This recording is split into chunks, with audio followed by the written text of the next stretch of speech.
Today I'm going to do a breakdown of a sparring match I had with Chris Fleming. I'm going to try to pull out some of the Tai Chi concepts and applications and principles that I use within my sparring, since I am a Tai Chi Chuan practitioner.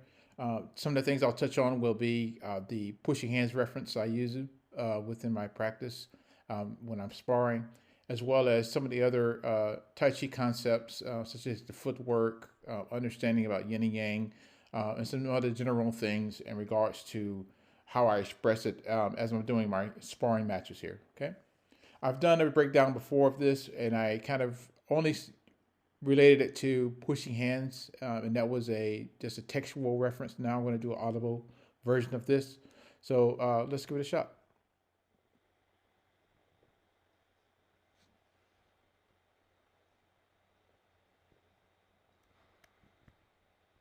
So right now we're just probing. We're kind of getting a gauge of our distance for each other. Just kind of testing out where things are. I like to use sort of like the kind of first portion of it to kind of see where I want to position myself with my opponent, depending on their attributes. In this case here, Chris is significantly taller and has a significant reach, far more reach than what I do. So I'm trying to gauge exactly where I want to kind of position myself and how I want to kind of maneuver in regards to what he presents. Does a nice little hop skip there, trying to gauge his range, how he wants to start his launch. Boom, he comes in. It's a good kind of little technique to try to get at me first here. And we both kind of exchange our little kind of strikes. So I've alluded to this before. So what you see there in that little brief second, that brief moment was a little bit of a block and sort of like a pushing hands reference, I guess, if you will. So what I like to do is kind of bridge my hand over the top of my opponent to kind of keep their punch from coming all the way through. And at the same time, what I'll do is I will use my backhand here, in this case, my left hand, to kind of protect my face. So I'm also stopping his punch from coming into my body or into my face. But I'm using this hand here to kind of bridge over the top. Now that for me comes straight from my pushing hands practice, right? So if someone's trying to get towards my center, I use my hands or my arms to kind of counter that forward momentum, and I redirect or I kind of parry it away. In this case here, I'm using a kind of a downward action and not pushing it directly down, but just kind of stopping it there with some downward energy, if you will, to keep it from coming forward. But also use that to follow and stick. That means coming back towards my opponent here, in this case here. I'm going to let my hand just follow right back with his, coming up towards his face, if you will. Sliding right off his shoulder. And notice how I keep my hand there in the back, my left hand there to kind of keep me guarded, if you will. So notice a little subtle footwork, constantly being aware where my opponent is, keeping my distance, knowing how I want to position myself, keeping my power in my back leg, in this case here. I like to throw some kicks every once in a while. Not really true kicks, but basically I'm keeping him at home in his position. These are like throwaway kicks, if you will. Not really trying to attack or anything of that nature. Just trying to keep him in position for me to be able to study his motion. Notice how I slide out as Chris steps forward into a different stance. He's going from a southpaw stance into an orthodox stance. And what I did was I kind of just stepped back out of range, with a little bit of shuffling my footwork, if you will. I use a lot of my footwork that comes directly from me from Dalu, the way I understand my footwork, if you will. So you'll see a lot of times that it may be similar to, I guess if you want to say, boxing footwork, if you will. But I get a lot of it also from my practice of Sun style. So the trailing foot, staying behind and moving with the front foot, if you will, in both directions.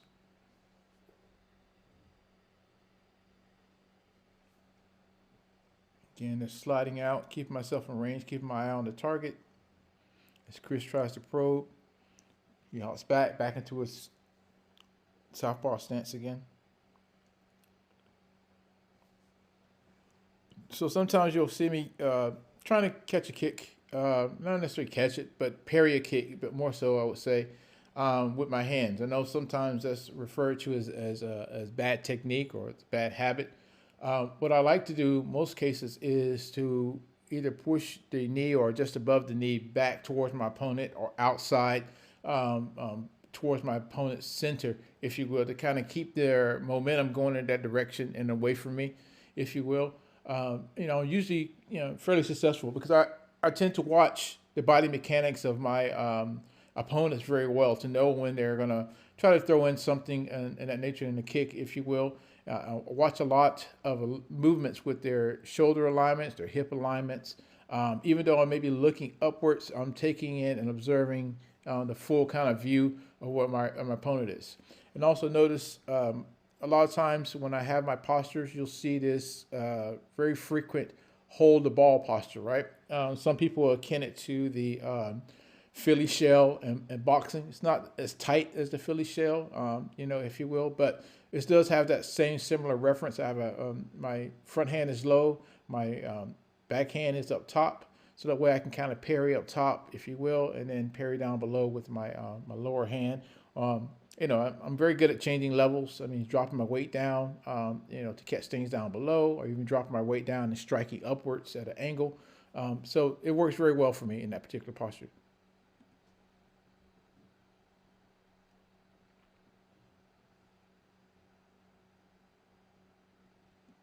So Chris tries to carry or parry over the top, try to take my hand down, if you will, to kind of pull himself into for a strike.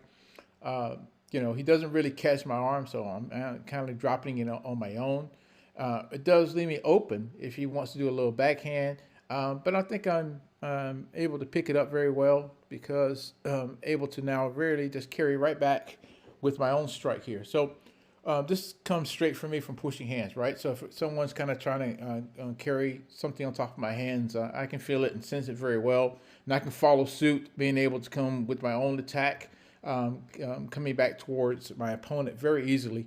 It's something that pushing hands has taught me a lot about and kept me very well informed in that regard. So although Chris has a great advantage in reach and height, I'm still putting him in a threatening manner just by drawing my hand forward towards him and drawing my weight up. Notice I'm kind of obviously off my back foot just so I can get a little bit more range, but I'm not feeling off balance in any regard. Notice again, as he strikes, again, this is pushing hands all day for me. As that hand's coming in, I'm wise enough to bring up my left hand here in this case to protect my chin, protect my upper portion, and going back to similar that hold the ball posture again once again as you see here.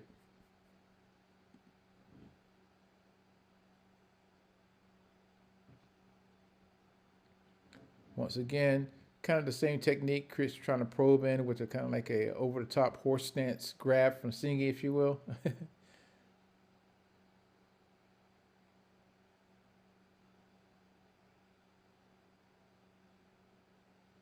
Once again, the same thing. And again, as I mentioned before, I'm quite good at being able to sense when something's happening with my hands and being able to follow suit back towards my opponent. So again, as Chris was trying to take advantage of my hand being forward, I was able to, again, just using my pushing hands prowess, I guess, if you will, to be able to, soften my hand, but not taking it completely out of range. So notice it's still forward. I didn't drop it too far down. So that way I can then follow suit right back up on that angle. And again, this is kind of yin and yang concept for me, right? So my hand wasn't too rigid so that he was able to grab hold. I was able to yield to his force of trying to grab my hand.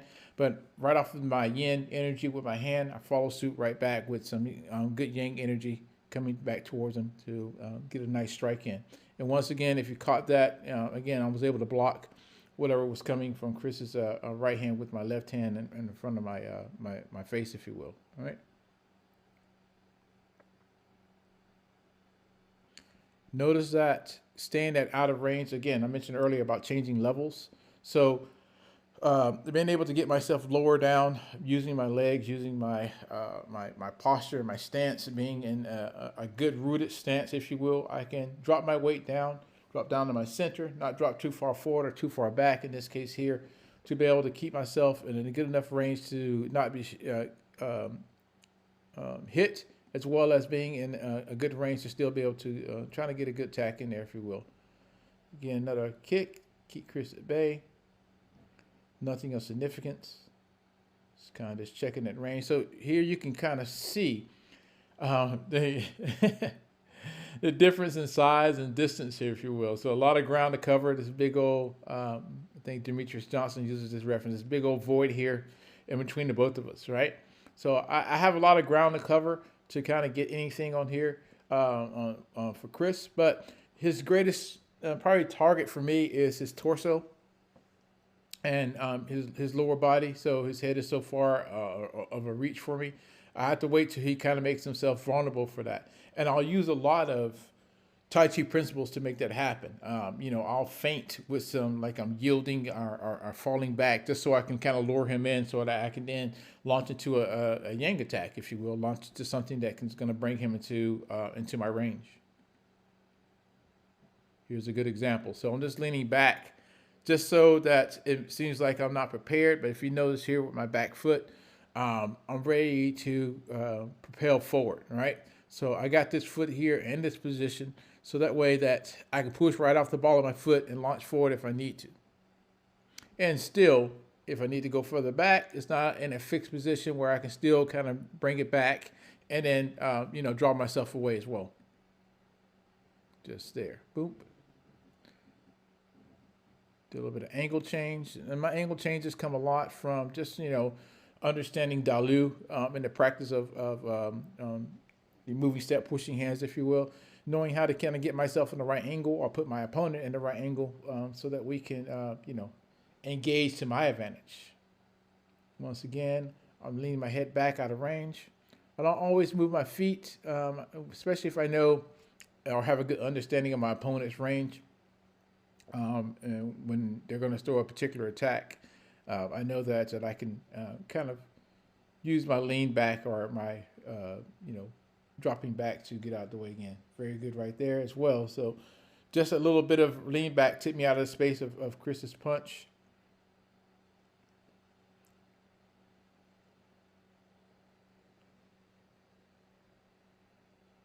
So if you notice that cross block down below, with my arms, keeping him from striking down below, but it also it allowed me to be able to come right back also with my own attack, not really blocking myself out here. Again, hold the ball postures right there, elbow drops to block, boom, and come back with my own right hand and a strike for easy access. Notice the footwork, just constantly kind of keeping myself at the right angle, not trying to go too far out of distance, but also noticing when he's trying to edge forward, being able to get out of the way, boom. Going to reach down for the body, can't quite reach, boom. Nice little kind of inward jab there for Chris, be able to get right at me.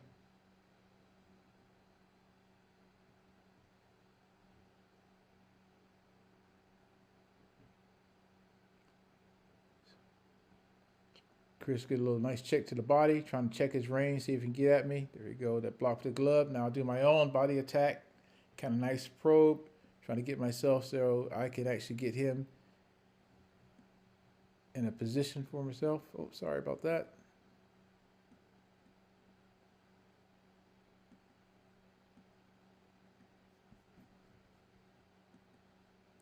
So what I was mentioning earlier about the dropping the levels and changing levels, it's just here. I go up top, I feint up top, then so I can go down low.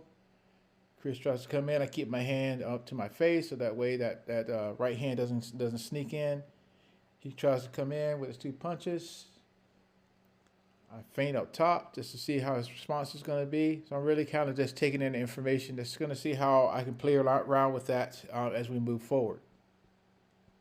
Notice Chris is changing his levels now too as well. He's dealing with a very short person here, so You notice his range is right there. Boom, over the top. So that little kind of play on Chris,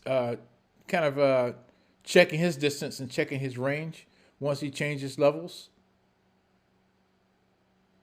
What I tend to do anytime I'm sparring with anybody is know when I can, kind of launch an attack when I feel my opponent is trying to just kind of take it easy or not really kind of engage.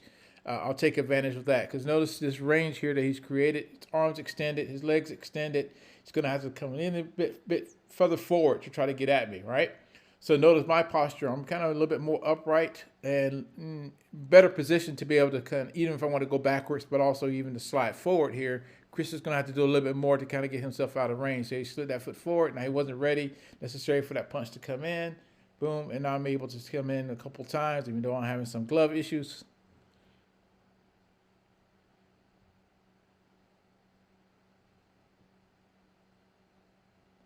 Right there again, push your hands all day. So that hand comes in, I'm able to just parry it down, to take it down. Notice I'm creating space over the top so that I can actually create some room for me to launch a strike. And notice what I've done with Chris's both of his hands is kind of taking them out of range for both striking and defense. So my right hand is free because my left hand is kind of parried his left hand down and over to his right side. Right over the top, boom, I can with my my right hand. So that means I got myself some open space to strike. Again, that comes from me from my pushing hands experience.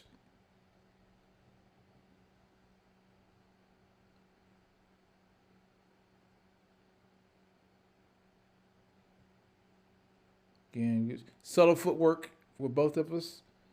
Really trying to figure out, and stay in range to attack, and making sure we're not being vulnerable to anything that could, can be launched either way. Once again, that's Chris's downward kind of pommel on my hands. Again, notice I take my right hand away so he has nothing to launch on. I use my left hand, again, push hands for me, is to push and parry it off to the my right shoulder, creating some space for me. Allow me to come in. 1, 2, just 2 strikes in there. One is to the shoulder, and then one is, a strike to the head, if you will. And again, notice my footwork here. I having to reach it, have to get on my toes to be able to get up there to his height, if you will. Right. But again, the footwork is what kind of allowed that to happen. I was in a great position to keep going forward off of the parry. Just come in. Here we go.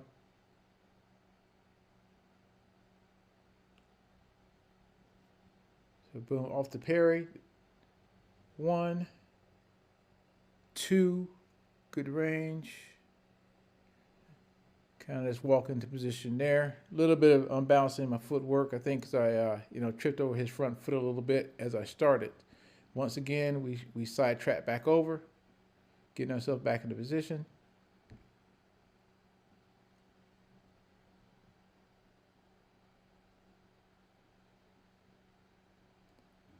And you'll definitely see me do this kind of like bob and weave a lot. I know I get some flack from some Tai Chi folks, not being, upright constantly all the time.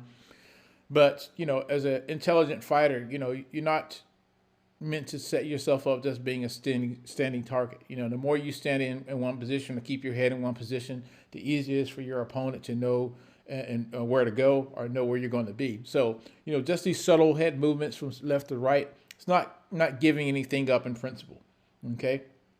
Not even if it's you're saying if you move when your opponent moves, if you will. Well, my opponent's already in motion. My opponent's eyes are in motion. My opponent's body's in motion. His hands are in motion. So I'm moving because, as far as I'm concerned, he's moving, and even without being in contact. So.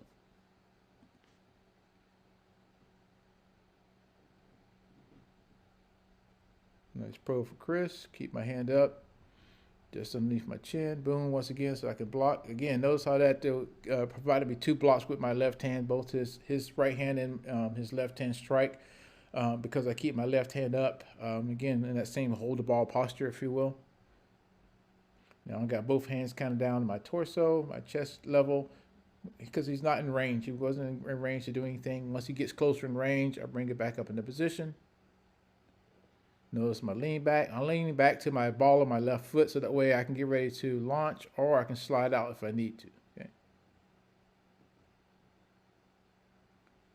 Once again, boom. So that lean back for me, that comes also when I play with pushing hands and someone's, kind of coming forward with, whether it's a push or, something trying to get to my center, if you will. I'm used to dropping back to my back leg and being able to kind of parry them off, if you will. So I use that same kind of reference here when I'm sparring. So when I spar and someone's coming in, I don't necessarily always have to move my feet and step out of range. I use my, my stability of my stance to do it as well.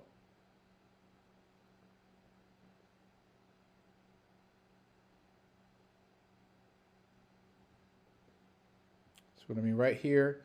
So notice I took myself enough out of range, but again, notice I have enough structure here. If I really wanted, I could strike in with my right hand right to Chris's left rib cage area, if you will. Once he starts to bring that hand back, all I got to do is follow suit. And I know if he comes with his right hand, I have my left hand over here to block or parry that out the way, or to check his right hand as well. So instead, I go up top. I come back up to a higher level, try to go over the top of his hands because he's coming back. He's kind of in my range because he's had to come down to try to strike. So let me give it a go of trying to reach him. Gets him to step back, steps back out of range.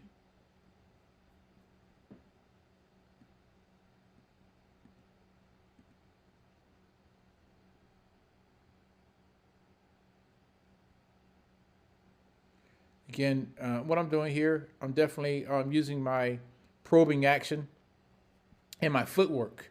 All right, this is for me Dalu. Right, Dalu allows me to be able to know when I can come into range and step into range to try something out. So I feint up top. All right, to kind of get his attention.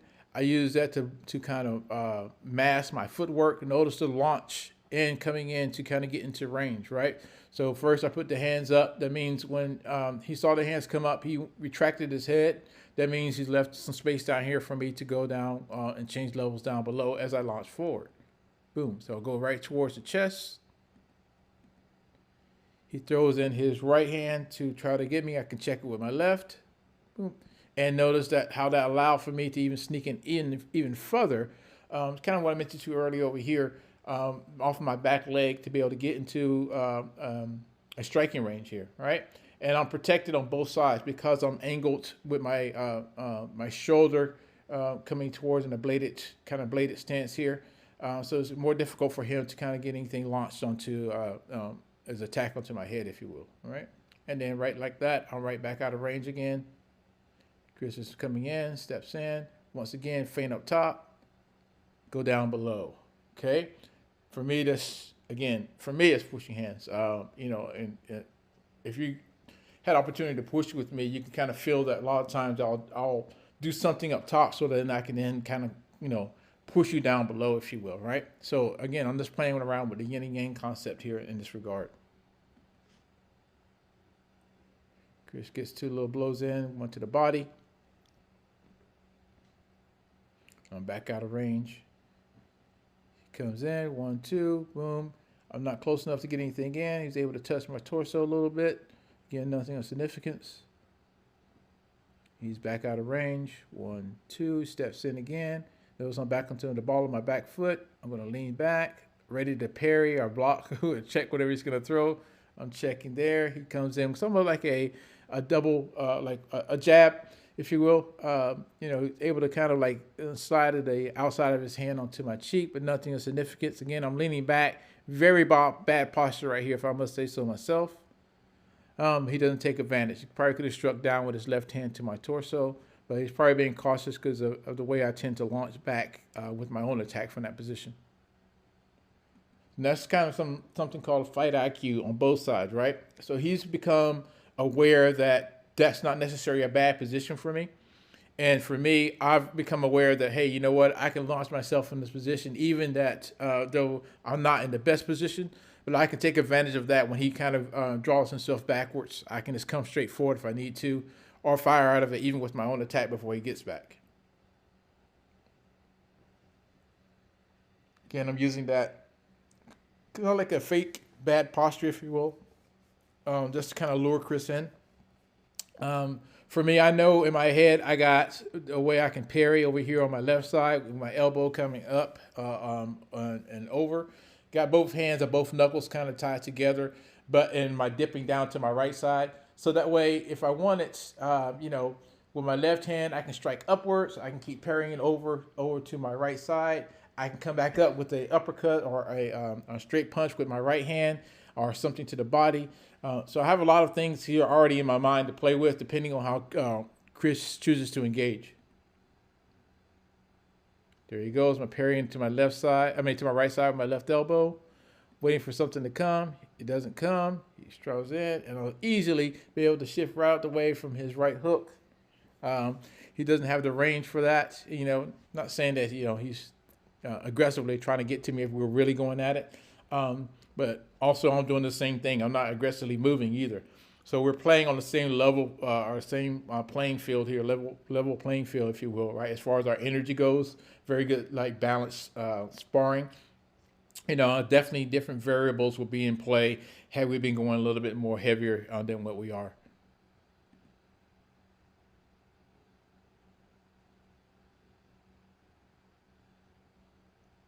Reset.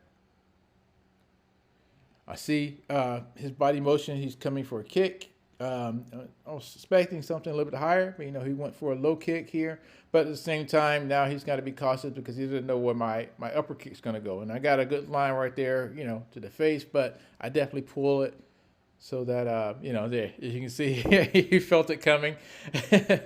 And so he brought his hands up trying to play, but notice he's trying to get in with his left strike. And I have my left hand right here in play as well. All right.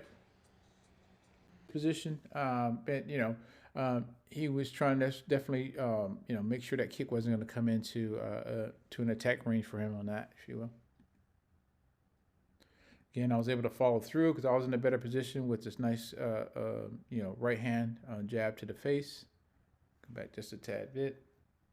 So there's that kick, boom, fake kick, boom. That leads me right into right hand and a little bit of shove off to keep him at distance.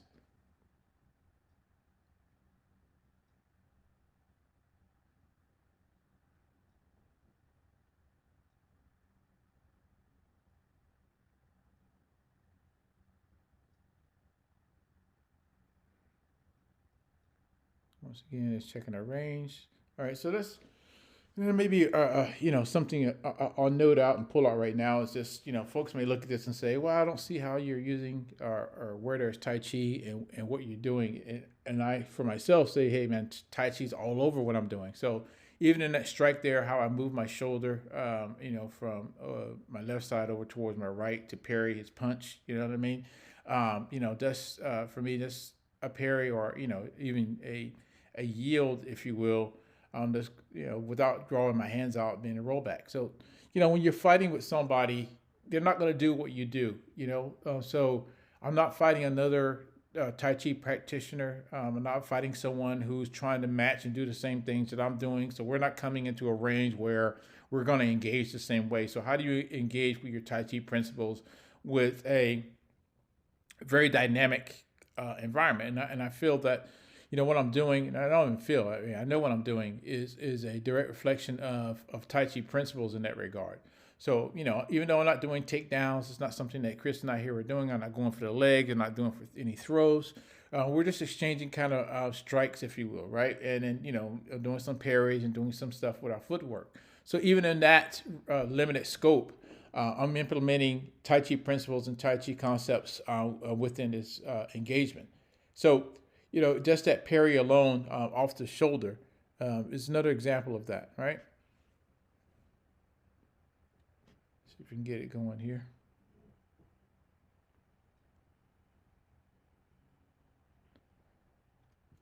So just as he throws his right hand, I use my shoulder to block that punch out the way. And if I wanted, I could try to strike back with my right hand, but I wasn't in a position necessarily to do so.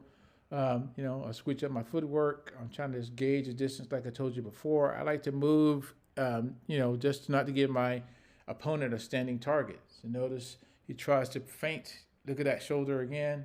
Once again, I had my right hand kind of caught, but he wasn't in the range for me to throw it.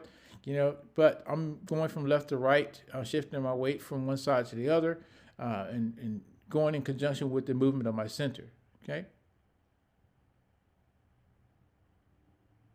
Another little step up. Again, just using my footwork to get into range. Nose that foot back. Again, onto the ball of the foot. Get ready to launch. Keeping me just out of range.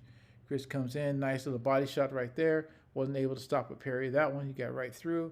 Once again, he got another shot through to the torso. And that's, again, for me not moving my footwork when possibly I should have. Again, I'm using that range again just to kind of get out of the way of his punches. But notice what I'm also doing is I'm trying to walk Chris back ever so slightly with my own footwork. Again, this is just basically using my, I guess if you want to say forward energy, to kind of press and parry enough what I have to, and then still get into the positions that I want to strike. So I got two little body shots in there, one with the right hand, one with the left hand over top, a little jab, and then I'll allow Chris to kind of come back out to the center so we can re-engage. So I'll take that back just a little bit so you can kind of see a little bit of how my footwork as far as the Dalu process goes for me, right? So my little subtle footwork and my little hand movements is allowing me to kind of keep and press my energy forward. So I'm going forward, Chris is going back. We're going back into this Yielding-Yin concept, if you will, right? So from where we started off here in this position, it may seem like, even though the strikes are coming in, I'm using that still to my advantage to get and take up space. I like to take this center range, or I like to dominate the center circle. That's, as far as I'm concerned, that's my area, that's my space, that belongs to me. And my concept of me engaging with my opponent. I want my range, I want my range to be there. So he's got it in a couple punches. I'm still moving my foot forward. Notice I'm still edging towards him. Boom, get a strike in, makes him step back. As soon as he steps back, I take up that space. Okay? Still moving my feet ever so slightly, very small, subtle steps. Still coming forward, still pressing, even though he's trying to get something to distract my movement forward. His little hand strike there. Notice the parry away again, just like with the pushing hands out to the side, so I can still keep coming in my range. He's doing the same, trying to get out of the way, but I'm just moving his hands and moving myself forward as I keep engaging. All right, nice little uppercut to the body, kind of push back with the left hand jab. And then again, like I mentioned, I come back, get us back into the center of the floor.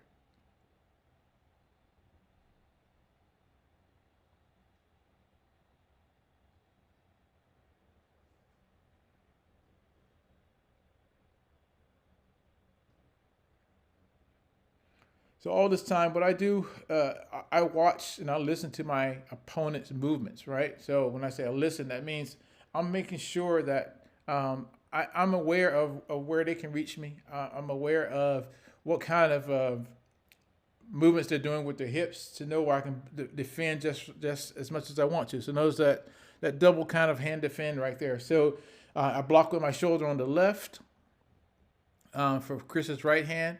Keep him from coming in. Got my hand up in position. Boom, bring it up.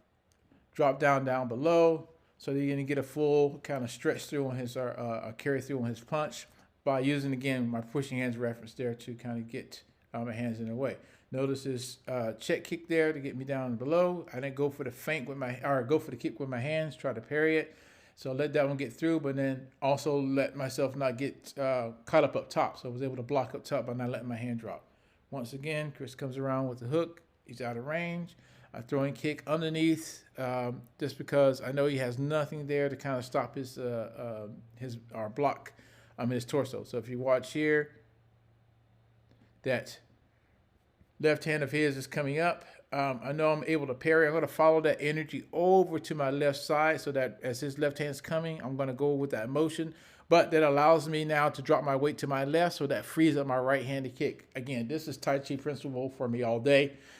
Being able to change and shift my weight over, that one leg is solid, which is my left leg. My right leg is empty, emptying out my right side. That frees up that kick to come through. Boom. All right. Back into position. Back into my stance. Still edging forward very slightly. This is my Daolu footwork, my Sun style footwork, constantly in play. Another kick down below from the outside. Again, that's kind of like showing or telling where my kick is coming from. This one here is a little bit more distinctive, so that's why he's able to catch it. Boom, come in with his right hand and his left hand. His right to my upper torso, my chest, and then his left hand to my lower abdomen. He steps in, I'm out of range, boom, he gets me with his left hand. Right hand, as I move out the way, is not getting to me.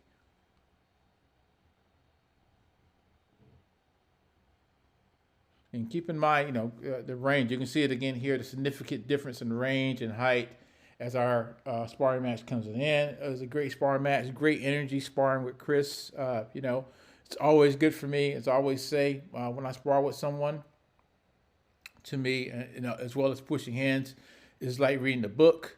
So from this, I just got to read part of the book of Chris Fleming, and I've gained that knowledge, and that knowledge is now something that's instilled in me.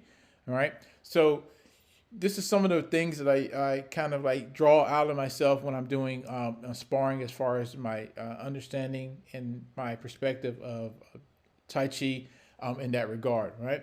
So I'm probably going to do some other ones where you may see some takedowns, or maybe even see some more dynamic use of the principles. And so this was a good one to kind of reference. Maybe not make them as long as this one, but nonetheless, this is my first sparring match breakdown in an audible sense. Hope you enjoyed it. Thank you.